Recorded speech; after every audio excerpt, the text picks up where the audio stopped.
आज का वीडियो जो टॉपिक है हमारा वो ये है कि एक तांत्रिक कैसे बने, और इसी के संबंध में आपको जानकारी दी जाएगी। तंत्र विद्या को लेकर इतना दुष्प्रचार है तो उसी में प्रकाश डालने के लिए ये वीडियो बनाया जा रहा है। जो लोग एक तांत्रिक बनना चाहते हैं सफल, वो उसको ध्यान से सुने। तांत्रिक बनने के लिए आपको दो चीज़ों की आवश्यकता होती है, दो साधनाएं विशेष रूप से करनी होती हैं। एक तो भगवान शिव के किसी न किसी रुद्र रूप की साधना आपको करनी है, ये परम आवश्यक है। और इसका उद्देश्य ये होता है कि शिव ही सभी शक्तियों के स्वामी हैं। अगर आपको तंत्र विद्या के क्षेत्र में कदम रखा आपने, तो आपको पहले तांत्रिकों को संभालना आना चाहिए। यानी तांत्रिकों को जो हमले होंगे आपको, उसको संभालने के लिए भगवान शिव के किसी भी रुद्र रूप की साधना करनी पड़ेगी। ये प्राथमिक आवश्यकता है। इसमें अपने बचाव की बात आप समझिए कि आपका बचाव कैसे होगा। किसी का इलाज में आपने हाथ लगाया तो सूक्ष्म अगर की शक्तियों से लेकर के तांत्रिकों के हमले जब होंगे तो उनको भगवान शिव के किसी भी रुद्र रूप की साधना किए बिना आप पूरी तरीके से उनसे निपट नहीं सकते हैं, अपना बचाव आप नहीं कर पाएंगे। तो शिव शक्ति का संयुक्त साधना क्रम होता है एक संपूर्ण तांत्रिक बनने के लिए, जिसमें पहली साधना है भगवान शिव की किसी रुद्र रूप की। अब उसमें कुछ लोग का मत है कि भगवान काल भैरव की साधना, वो भी शिव का एक रुद्र रूप है। हनुमान जी की है, वो भी भगवान शिव का रुद्र रूप है। लेकिन प्रमुख रूप से ऐसा अनुभव में पाया जाता है कि ये विशेष प्रकार के देवता हैं। भगवान शिव के रुद्र रूपों में कुछ विशेष रूप हैं जो गुरुगम्य ही हैं, जिसमें एक तरीके से आपके समझने के लिए मैं भगवान को वीरभद्र को बता सकता हूँ कि वो उनके शरीर से उत्पन्न हुए, जिसमें किसी अन्य देवी देवता का अंश ना हो, उस तरीके से आप मान सकते हैं। लेकिन तंत्र के चलन में चूँकि अब बहुत बड़े स्तर की साधनाएँ नहीं रहीं, इसलिए हनुमान जी के साधक या भगवान काल भैरव के साधक या भगवान बटुक भैरव के साधक भी भगवान शिव के रुद्र रूप की उपासना में आते हैं। अगर वो भी साधना किसी ने कर रखी है, यानी उनके मंत्र का पुरस्चरण कर रखा है, जिसको उर्दू में कहते हैं कि जकात अदा कर रखी है, इस्लामिक साधना में जकात बोलते हैं, किसी अमल की जकात अदा कर रखी है, तो उससे बड़ी जकात कोई ना हो। जैसे मान लीजिए कि 8 लाख का जप किया 8 अक्षर के मंत्र का, तो वो उसकी जकात सबसे बड़ी हो गई।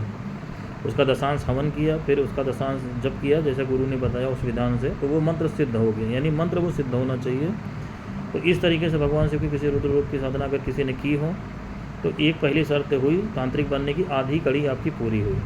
अब दूसरी साधना ये है कि इसमें देवी के किसी स्वरूप का, जैसे शिव शक्ति का होना चाहिए स्वरूप, तभी आप एक संपूर्ण तांत्रिक बन सकते हैं। तो इसमें देवी के किसी सौम्य रूप की नहीं, ज़्यादातर इसमें उग्र रूप की साधना की जाती है। उसमें कुछ देवियों की साधना में शमशान क्रियाएँ आवश्यक हैं और कुछ देवियों की साधना में शमशान की क्रिया आवश्यक नहीं है।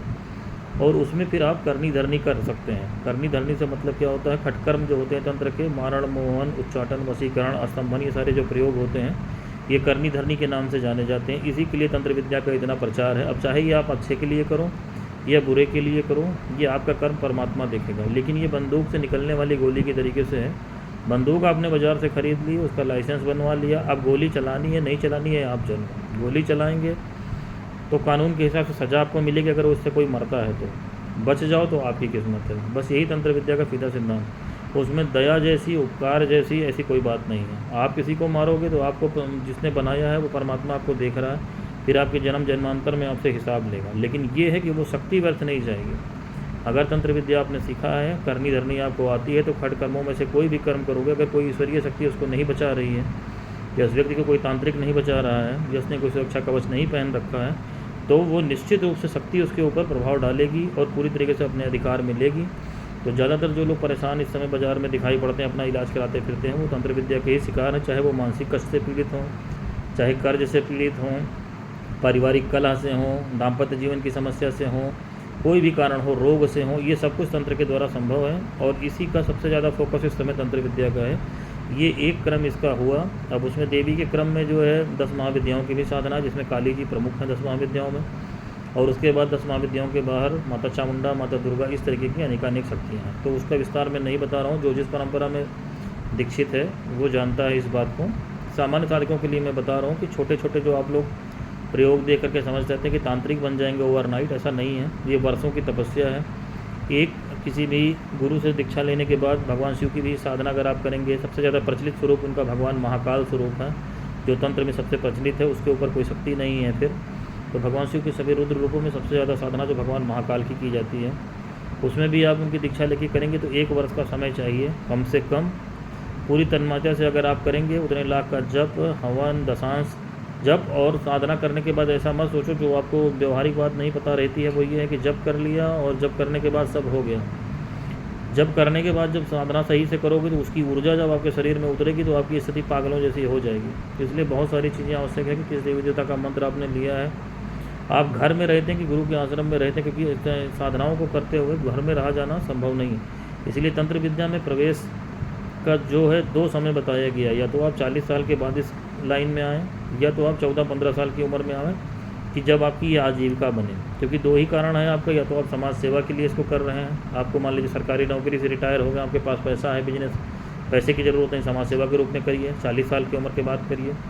और नहीं तो आपको आजीविका के रूप में अपनानी है तो 14-15 साल की उम्र में करिए। यही 2 उद्देश्य होते हैं इसके, बाकी कोई ऐसे चैरिटी में इसको नहीं कहा। दूसरी बात है कि तंत्र विद्या में अगर ठीक से सीखा तो आप अपने परिवार का बचाव कर पाएंगे, नहीं तो किसी के इलाज में हाथ लगाए तो सूक्ष्म जगत में ये आपकी दुश्मनी होगी बहुत बड़े पैमाने पर। और ये सूक्ष्म जगत की शक्तियाँ अगर आपसे नहीं निपट पाएंगी, आपने सुरक्षा कवच कर रखा है लेकिन ढंग से साधना नहीं की है, तो आपके परिवार को नहीं बचा सकता कोई। ये आपके परिवार पे, पत्नी पे, बच्चे पे हमला करेंगे ही करेंगे, बर्बाद करेंगे ही करेंगे, वो पीढ़ी की पीढ़ी खराब कर देंगे। इसलिए अगर योग गुरु से भगवान शिव और माता शक्ति की किसी भी साधना को आपने पूरा नहीं किया है, यानी उनके मंत्रों को सिद्ध नहीं किया है, सुरक्षा का इंतजाम आपको नहीं मालूम है, उनसे पूरे खानदान की व्यवस्था नहीं की है, तो तंत्र विद्या में कदम रखने का मतलब आपने अपने पूरे घर को मुसीबत में डाल दिया। या तो आप ब्रह्मचारी होइए कि किसी से मतलब ना हो, घर परिवार में कोई क्या बिगाड़ लेगा, और नहीं तो फिर योग गुरु से ये पूरी साधनाएँ पूरी सिद्धि होनी चाहिए, एक भगवान शिव के रुद्र रूप की, एक देवी के स्वरूप की, तभी आपका घर परिवार बच सकता है। क्योंकि किसी का भी आप इलाज करेंगे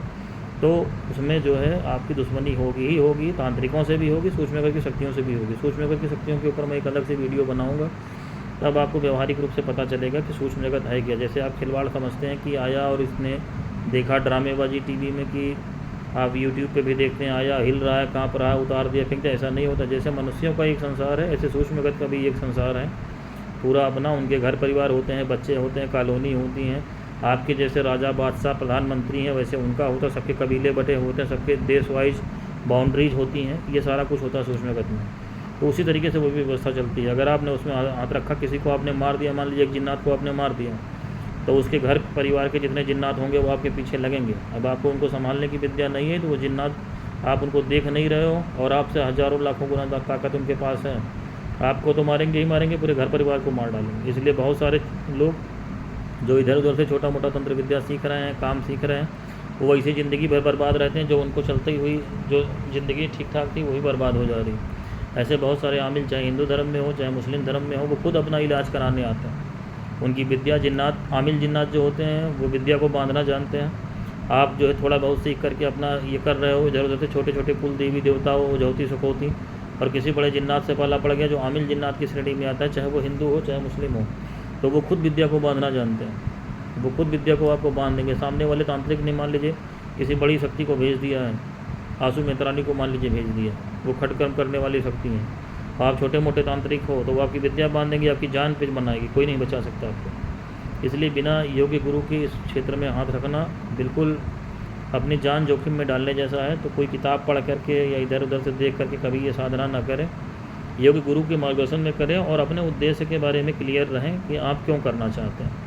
आप या तो आजीविका ग्रुप में इसको अपना रहे हैं या आप समाज सेवा के लिए अपना रहे हैं। आप ये सोचो कि आपके घर में कोई बीमार है या आप परेशान हो, आप तांत्रिक बन के उसका इलाज कर लोगे, तो ये बात वैसे ही है कि अगर आपको बुखार आ गया, पेट में दर्द है, बीमार चल रहे हो, आर्थराइटिस हो गया, तो आप सोच लो कि मैं MBBS का कोर्स कर लूँगा और तब अपना इलाज कर लूँगा। यही वाली बात है। जैसे MBBS के कोर्स की पढ़ाई होती है कि पहले आप CPMT क्वालिफाई करते हैं, फिर दाखिला मिलता है मेडिकल कॉलेज में, 5 साल आपको पढ़ना पड़ता है, फिर उसके बाद उसमें MD है, MD के बाद DM है या MS किया, MCH किया, ऐसे चरणबद्ध तरीके से तंत्र विद्या का क्षेत्र है। पहले जो CPMT वाला स्टेज है या नीट जिसको बोलते हैं, वो आपका गुरु है, परीक्षा करेगा आपकी, 10 कसौटियों पे आपको चेक करेगा, आप उसको क्वालिफाई करोगे तो जिसको दीक्षा बोलते हैं। ऐसे आप सोचो कि MBBS में एडमिशन हुआ, फिर 5 साल जैसे वहाँ पढ़ते हो, ऐसे अलग अलग साधनाएँ आपसे करवाएगा। उसके बाद फिर आपको स्पेशलिटी है, जैसे उसमें MD MS होता है, ऐसे इसमें अघोर में कोई चला गया, किसी ने अघोर में हाथ लगा लिया, कोई कपालिक बन गया, कोई किसी और श्रेणी में चल गया, तो स्पेशलाइजेशन है। उसके बाद सुपर स्पेशलिटी है कि आपको ईश्वर पाने की दिशा में आप निकल गए, ईश्वर प्राप्ति की दिशा में, क्योंकि तंत्र विद्या जो है एक मार्ग है ईश्वर प्राप्ति का। और ये खटकर्म जो होते हैं, ये सिखाए इसलिए जाते हैं कि जब भी आप ईश्वर प्राप्ति के मार्ग में हाथ लगाओगे तो सूक्ष्म जगत की जो शक्तियाँ होती हैं, जो आप अपना रामायण महाभारत और पुराण में देखते आए हो कि ऋषि मुनि यज्ञ कर रहे थे तो उसमें हवन में ला के मांस डाल दिया, ये आसुरी शक्तियाँ पृथ्वी के नीचे के जो 7 लोक हैं उसमें भी मौजूद हैं, और जो बाकी अन्य लोक हैं जैसे यक्ष लोक है या देवताओं का लोक है जिनको पूर्णावस्था नहीं प्राप्त है, वो भी साधना को रोकने की कोशिश करते हैं। तो अमलियात कहो आप चाहे तंत्र विद्या कहो, ये बनाया इसीलिए गया था कि सूक्ष्म जगत की शक्तियों से आपकी रक्षा हो सके जब आप जो है ईश्वर की प्राप्ति की दिशा में हाथ लगाएंगे।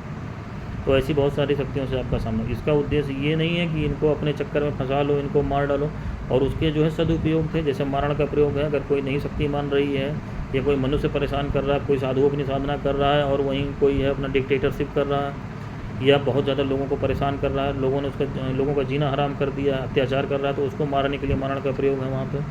वशीकरण में शत्रु वशीकरण है, जैसे लोग आपके बहुत सारे शत्रु होते चले जा रहे हैं, चलिए आप शत्रु वशीकरण करा लीजिए, उस तरीके से। स्तंभन का प्रयोग है, किसी लड़की की शादी ज़बरदस्ती की जा रही है तो वहाँ पे स्तंभन का प्रयोग हो गया कि चलो उसकी शादी बांध देगी, उसकी मर्ज़ी के खिलाफ ना हो जाए। विद्वेषण का प्रयोग है कि कोई आदमी जो है शराब पी रहा है, गलत रास्ते पे जा रहा है, वेश्या के पीछे जा रहा है, गलत स्त्री के पीछे लग गया है या किसी भी गलत रास्ते पे, तो वहाँ विद्वेष करा दिया जाएगा, विद्वेषण का प्रयोग करा जाएगा। ये इसके सकारात्मक पहलू। लेकिन शक्ति तो दोनों काम करेगी। अब बंदूक की गोली से आप चाहे अपराधी को मारो चाहे सही आदमी को मारो, मरेंगे दोनों ही। तो वही इस तंत्र विद्या का विकास इसीलिए किया गया था, लेकिन अब उसका दुरुपयोग जाते हैं। और शक्ति अपना प्रभाव हर हाल में दिखाएगी, और शक्तियों के प्रभाव को समझने के लिए आपके रामायण महाभारत इतने सारे ग्रंथ हैं वो पर्याप्त है, जिसमें भगवान राम भी नागपाश में बांधे गए। हनुमान जी के ऊपर भी शक्ति का प्रयोग हुआ, लक्ष्मण जी के ऊपर हुआ कि इन्होंने, क्योंकि शक्ति वो परमात्मा ने खुद बनाई थी तो उन्होंने उसका सम्मान किया। ऐसा नहीं कहा कि मैं भगवान श्री राम हूँ तो मैं कैसे बांधा जाऊँ, तो सृष्टि का क्रम बिगड़ जाए। इसलिए जी निकुंबला देवी का यज्ञ क्यों ख़त्म किया गया, भेज करके सबको कराया गया। अगर वो मेघनाथ का यज्ञ वो पूरा हो जाता, भगवान तो भगवान थे, यज्ञ को ख़त्म कराने की क्या जरूरत। कहते थे कि निकुंबला देवी के यज्ञ करने दो, मैं तो खुद ही परमात्मा हूँ। लेकिन उन्होंने अपने प्रकृति के नियमों का सम्मान किया और निकुंबला देवी का यज्ञ ख़त्म कराया ताकि शक्ति का सम्मान रहे, और उन्होंने प्रॉपर तरीके से युद्ध को जीता। तो ऐसे कोई भी शक्ति जो है अपना प्रभाव दिखाएगी, चाहे वो आप उसका उपकार करो अपकार करो, आपके ऊपर है। तो ये तो हो गया इसका व्यवहारिक प्रयोग। और तांत्रिक बनने के लिए जो 2 चीज़ें आवश्यक हैं कि देवी के किसी एक तो महाविद्या स्वरूप की या महाविद्या के बाहर किसी स्वरूप की, उनके जो मंत्र हैं उसके उतने लाख, जितने अक्षर का मंत्र है उतने लाख जप होना चाहिए, उसका दशांश हवन होना चाहिए। उसके अलावा उसके जो अन्य विधि विधान है कि शमशान में करना है, शमशान के बाहर करना है। पंचमकार से साधना है कि बिना पंचमकार के। पंचमकार में भी सात्विक पंचमकार होते हैं, तामसिक पंचमकार होते हैं, जो गुरु दीक्षा में आपको बताते हैं किस प्रकार की साधना। ब्रह्मचर्य से की जाने वाली साधना, जैसे माता त्रिपुर भैरवी की साधना है, भैरव की साधना, इस सब में ब्रह्मचर्य परम आवश्यक। अगर ब्रह्मचर्य का पालन नहीं किया तो आप मर जाओगे साधना के दौरान ही, कितनी खतरनाक स्थिति हो सकती है, पूरा जीवन बर्बाद हो जाएगा। ये सब गुरु हर साधना के विधान में बताता है, इसीलिए गुरु आवश्यक होता है। कुछ साधनाओं में खाने पीने में परहेज होता है, जिसको इस्लामिक साधनाओं में परहेज जलाली और जमाली कहते हैं। जमाली परहेज में दूध और से बनी हुई चीज़ें आती हैं, या ऐसी कोई भी चीज़ जो जानवर से आती है, जैसे दूध हो गया या कोई ऐसा फल हो गया जिसमें मान लीजिए मक्खी बैठ गई तो वो नहीं खाने लायक रहेगा। और जलाली में आता है मीट, मछली, कच्चा लहसुन, प्याज, ये सारा कुछ जो है जलाली में आता है। जानवर से आई हुई कोई चीज़ वैसे जलाली में आती है, आप ऐसे समझिए। अपने वहाँ सात्विक और तामसिक विधान इसको बोलते हैं, राजसिक। तो जैसी साधना है, गायत्री मंत्र की साधना आप कर रहे हो, किसकी कर रहे हो, माता त्रिपुर सुंदरी की कर रहे हो, लक्ष्मी जी की कर रहे हो, उसमें आपको इसका विधान बताया जाता है। परहेज लेकिन बहुत ज़रूरी है साधनाओं में, ये आप स्पष्ट रूप से जान लें। कुछ साधनाएं हैं जो तामसिक पंचमकार से होती हैं, जिसमें स्त्री आवश्यक है, शराब आवश्यक है, मांस आवश्यक है, उसका अलग विधान होता है, जैसे कामाख्या साधना। ये सब मैंने अपने वीडियो में बता रखा है। लेकिन किसी साधना के विधि विधान अगर पूरे नहीं हुए तो वो साधना में आपका समय भी चला जाएगा, पैसा बर्बाद हो जाएगा। और ये ऐसे ही है कि घर में महंगी टीवी आप ले आओ, अब सेटअप बॉक्स नहीं है, रिमोट नहीं है, या DTH का कनेक्शन नहीं, कोई एक चीज़ मिसिंग है, तो वो महंगे से महंगे टीवी आपकी बेकार है। इसीलिए इसमें साधना में ये ध्यान रखना जरूरी है कि गुरु ने जितना विधान बताया है, जिस प्रकार की वस्तुएं बताई हैं, जैसे जीवनचर्या बताई है, वैसे ही आपको करना है। और दीक्षा आपको कौन दे सकता है? जिस गुरु ने वो कर रखा हो। जो MD का कोर्स कर चुका है, MBBS वालों को वही पढ़ाता है ना, BMS वाला थोड़ी ना पढ़ाने लगेगा। तो आप लोग ये भी व्यवहारिक रूप से गुरु की परीक्षा नहीं करते हो, दुनिया भर के भाषण तो सुनते हो आप लोग यूट्यूब पर कि गुरु के लिए शिष्य को ऐसा करना चाहिए, वैसा करना चाहिए, शिष्य का ये कर्तव्य होना चाहिए। लोग ठगे जा रहे हैं, औरतों के बलात्कार हो रहे हैं, ये गुरु शिष्य के नाम पे पैसा लोग दिए जा रहे हैं। लेकिन कभी आप ये नहीं सोचते कि आपको गुरु की भी परीक्षा करनी चाहिए। आपका भी अधिकार बनता है गुरु की परीक्षा करने के लिए कि गुरु है तो कैसा है, आपके योग्य है कि नहीं है। आप जाओ 10 गुरुओं से मिलो, सबके इंटरव्यू लो, समय दो इसमें। हड़बड़ी में ओवरनाइट आपको कोई चीज़ मिल जाए, ये नहीं हो सकता। पहले पहले लोग थे, पिछले 400 सालों में कितने सिद्ध पुरुष हुए हैं, रामकृष्ण परमहंस, साईं बाबा, बाबा कीना राम अघोरी, ये लोग कितना कितना यात्रा करके गए थे, तब गुरु इनको मिले थे। आप तो चाहते हो रात में मोबाइल में यूट्यूब में बटन दबाया और गुरु आपको मिल जाए, इसलिए आप ठगे जाते हो। स्त्रियाँ ठगी जा रही हैं आश्रमों में, उनके साथ रेप हो रहे हैं, रोज़ मुकदमे दर्ज हो रहे हैं बाबाओं के नाम पे।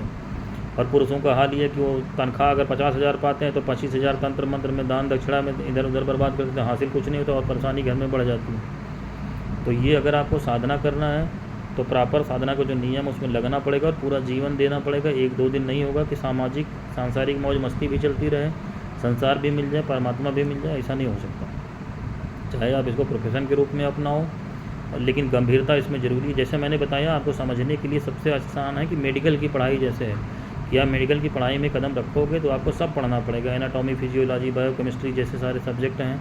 फिर आखिरी में आपको फाइनल ईयर में सर्जरी और मेडिसिन पढ़ाया जाएगा। ऐसा नहीं होता कि फर्स्ट ईयर में ही मेडिसिन और सर्जरी पढ़ा दें, एनाटॉमी फिजियोलॉजी बाद में कर दें। लेकिन जब आप पूजा पाठ में आते हो, तंत्र मंत्र में आते हो, तो आप यही चाहते हो पहले दिन से लोगों का उतार शुरू कर दो, जादू टोना काटना शुरू कर दो, नींबू काटना शुरू कर दो यूट्यूब देख के। अब चिकित्सा में तो आप कहते हो कि हाँ इससे नुकसान हो जाएगा, गलत दवा खा लेंगे। लेकिन अब ये जो सूक्ष्म जगत की चिकित्सा है, तंत्र मंत्र क्या है, सूक्ष्म जगत की चिकित्सा, यहाँ आपकी बुद्धि वो काम नहीं करती।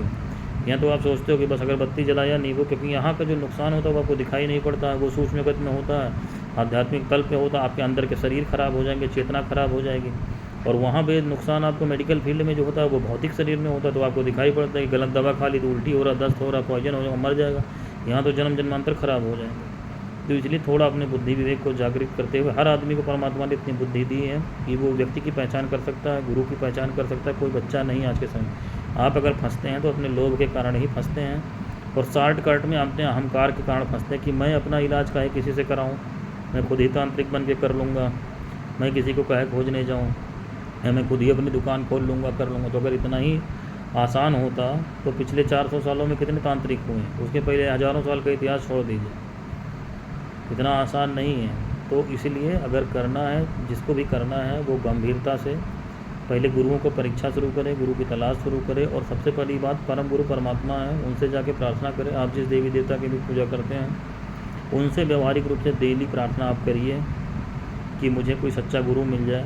अगर आप मन से सच्चे हैं तो आपको कोई सच्चा गुरु, वो ही आपकी ईश्वरीय शक्ति जो है, चाहे आप दुर्गा जी की पूजा करते हो, चाहे शंकर जी की करते हो, चाहे जिसकी को हो, वो वहाँ तक आपको पहुँचाएगी। वो देख रही है कि आप, लेकिन अगर आपके मन में कपट है कि आप सोचो कि इसके ज़रिए खाली धन कमा लें, लोगों को ठगें, स्त्रियों को फंसाएं, उनके साथ गलत बर्ताव करें, किसी का वशीकरण कर लें, कुकर्म करने की आपकी भावना है, तो आपको गुरु नहीं मिलेगा। तो इसलिए जिसको सही दिशा में प्रयास करना हो उसके लिए ये वीडियो मैं बना रहा हूँ। आगे की जानकारी सूक्ष्म जगत के संबंध में या और जो तंत्र विद्या के क्रियात्मक पहलू हैं, अलग अलग प्रकार की साधनाएँ हैं, वो फिर आगे की वीडियो में बताएंगे। आज के लिए इतना ही।